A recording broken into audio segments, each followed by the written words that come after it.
एक बार राजवाड़ा गांव में कन्हैया कुमार दास नाम का एक किसान हुआ करता था। उसकी खेती की जमीन पर एक इमली का पेड़ था। एक शैतान सालों से अपने परिवार के साथ उस पेड़ पर रह रहा था। उस इमली के पेड़ पर उस साल ढेर सारी इमली उगी। इस वर्ष इस पेड़ ने इमली की जबरदस्त पैदावार की है।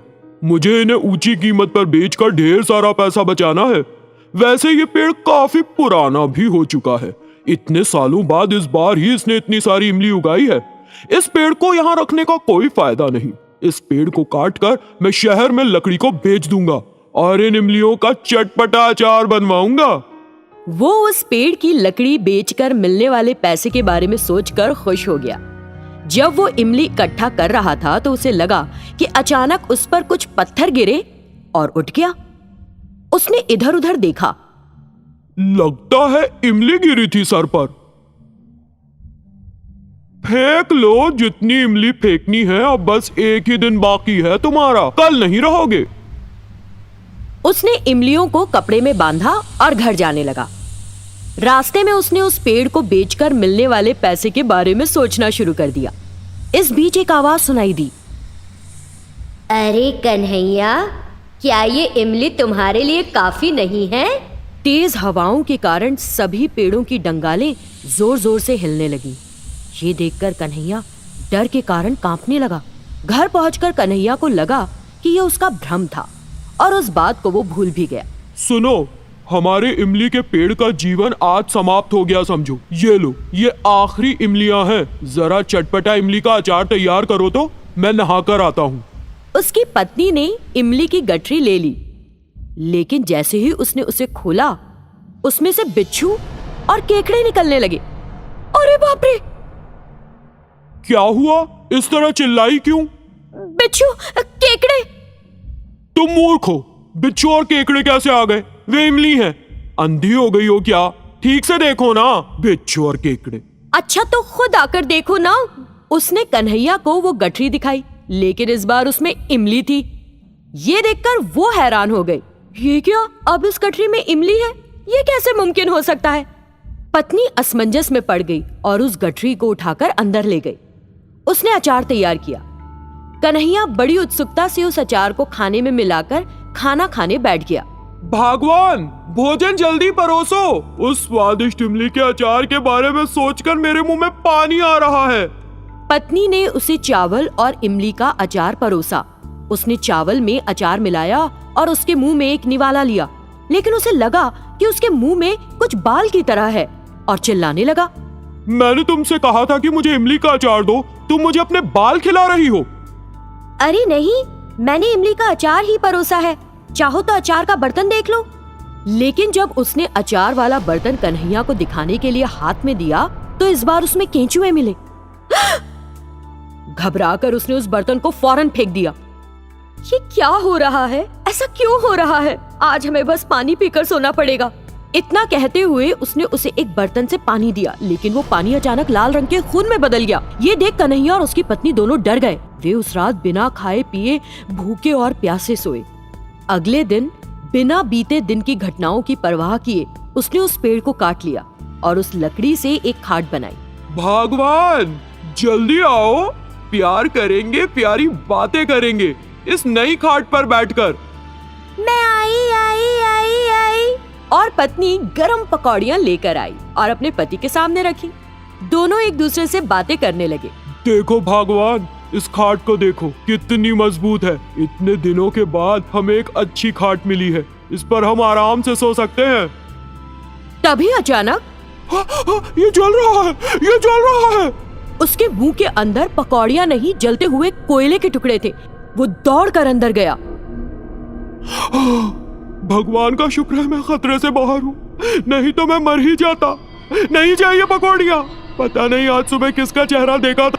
उसने इस घटना को भी गंभीरता से नहीं लिया और सोने चला गया। जब वे दोनों सो रहे थे तभी आधी रात को अचानक खाट उल्टी हो गई। वे एक ही बार में नीचे गिर गए। वे जोर जोर से चिल्लाने लगे और डर से बाहर की ओर भागे। बात मानो, हमारे घर में एक शैतान है। वो शैतान सब कुछ कर रहा है। तुम कल सुबह ही एक जादूगर को लेकर आना। क्या? क्या तुम एक जादूगर लाओगी? ठीक है, लाओ, तुम दोनों के साथ उसे भी सबक सिखाऊंगी। ये सुनकर कन्हैया और उसकी पत्नी बेहद डर गए कि उनके घर में वाकई एक शैतान है। इसके बाद कन्हैया ने धीरे से शैतान से पूछा, तुम हो कौन? मेरे घर क्यों आई? मैंने क्या किया? हमारा घर छोड़ दो। क्या? तुम्हारा नहीं, ये मेरा घर है। तुमने मेरा बसा बसाया घर तबाह कर दिया।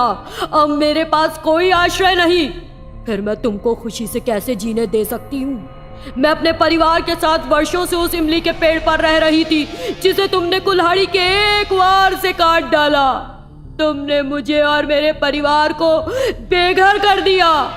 उस पेड़ से जुड़ी कितनी यादें और खुशी के पल थे, लेकिन तुमने अपने जरा से स्वार्थ के लिए सब कुछ बर्बाद कर दिया। क्या तुमको लगता है कि उस पेड़ से बनी खाट पर तुम्हें चैन से सोने को मिलेगा? मैं तुम्हें नहीं छोड़ूंगी, तुम्हें सजा मिलेगी। और वो खाट कन्हैया की ओर बढ़ने लगी। उसे देखकर कन्हैया और उसकी पत्नी ने घबराकर कहा, हमें ये खाट और घर नहीं चाहिए।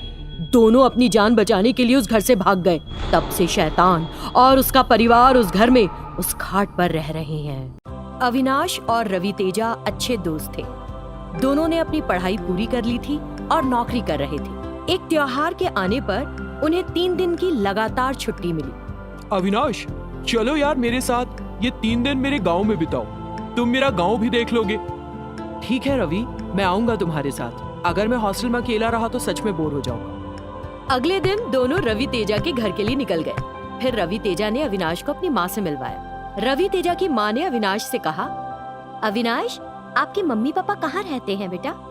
अविनाश की आंखों में आंसू भर आए। मेरा अपना कोई नहीं है आंटी।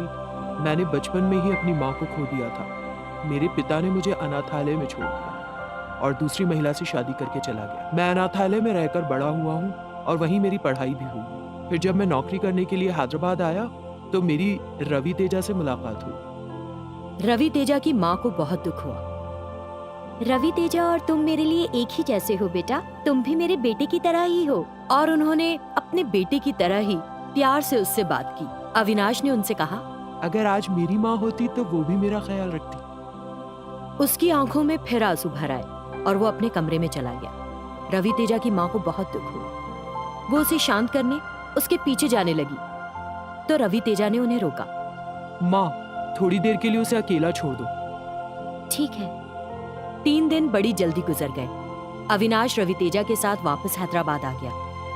एक दिन अविनाश रात में अकेला बैठा रो रहा था। माँ, मुझे इतने साल तुम्हारा प्यार नहीं मिला, लेकिन रवि तेजा की माँ ने उन 3 दिनों में मुझे जो प्यार दिया, उसके बाद से मुझे और अकेलापन लग रहा। मुझे तुम्हारी कमी और ज्यादा महसूस होने लगी है माँ। प्लीज एक बार मेरे पास आओ माँ। मैं तुम्हारी गोद में सर रखकर अपना सारा दुख भूल जाना चाहता हूँ। एक शैतान ने उसे रोते देखा और उसके पास आई। बेटा, मैं तुम्हारी माँ हूँ, आकर मेरी गोद में सर रखो। उस शैतान को देखकर अविनाश घबरा गया। मेरे बेटे, मौत के बाद अब मैं एक भटकती हुई आत्मा हूँ, इसीलिए इस तरह दिखती हूँ। माँ, ये कहकर अविनाश उसके पास गया। फिर उसने उसकी गोद में सर रखा और जैसे अपने सारे दुख भूल गया। शैतान अपने मन में सोचने लगी, मुझे माफ कर दो मेरे बेटे। मैं तुम्हारी असली माँ नहीं हूँ, लेकिन मैंने भी अपना बेटा खो दिया था। मैं अपने बेटे को तुम में देख रही हूँ। मैं दूंगी तुम्हें माँ का प्यार। मैं ये सिर्फ हमारे अपने अपने दुखों को भूलने के लिए कर रही हूँ। कुछ देर बाद अविनाश ने उठकर कहा, माँ, मैं सच में बहुत खुश हूँ। मुझे इतने दिनों तुम्हारा प्यार नहीं मिला। अब मुझे तुम्हारा प्यार चाहिए माँ। ये मेरे साथ हमेशा के लिए होना चाहिए। मैं हमेशा तुम्हारे साथ रहूंगी बेटा, और तुम्हारा ध्यान रखूंगी मेरे बेटे। तुम खुश रहोगे तो मैं भी खुश रहूंगी। तुम्हारे दुखी होने से मुझे फिक्र होगी, इसीलिए अब तुम्हें खुश रहना होगा। ठीक है माँ, मैं हमेशा खुश रहूंगा। कोई परेशानी हो तब भी मैं मुस्कुराना नहीं छोड़ूंगा। मेरे प्यारे बेटे, हंसो और खुशियां बिखेरो। ऐसा ही करूंगा। ठीक है, तो अब मैं कल इसी समय आऊंगी तुमसे मिलने। माँ, इतनी जल्दी जा रही हो? प्लीज थोड़ी देर और रुक जाओ। नहीं मेरे बेटे, मुझे अभी जाना होगा, मैं कल जल्दी आऊंगी। अविनाश बहुत खुश था कि उसकी माँ हमेशा उसके साथ रहेगी। एक दिन उसने उस शैतान माँ से कहा, माँ, अब मुझसे कभी दूर नहीं जाना, मेरे साथ ही रहना हमेशा। मैं हर दिन यहाँ आऊंगी, अपना ख्याल रखना। मैं अपना ख्याल रखूंगा, लेकिन आप पक्के से हर दिन मुझसे मिलने यहाँ आएंगी ना? मैं आपका इंतजार करूंगा। कुछ दिन बीत गए, लेकिन शैतान माँ कुछ दिनों तक अविनाश के पास नहीं आई। अविनाश बेसब्री से इंतजार कर रहा था। फिर एक दिन शैतान माँ आ गई। माँ, इतने दिन आप मेरे पास क्यों नहीं आई? मैं हर पल आपका इंतजार कर रहा था। अगर आप आज नहीं आती ना, तो मैं आपकी तलाश में निकल जाता। मैं तुम्हारे पास चाहते हुए भी नहीं आ पा रही थी मेरे बेटे, मुझे माफ कर दो। अब से मैं कहीं भी नहीं जाऊंगी। शैतान माँ के ये कहने से अविनाश बेहद खुश हुआ। तब से अविनाश और शैतान माँ साथ रहने लगे। इस तरह अविनाश, जो माँ का प्यार चाहता था, उसे शैतान माँ से मिल गया था।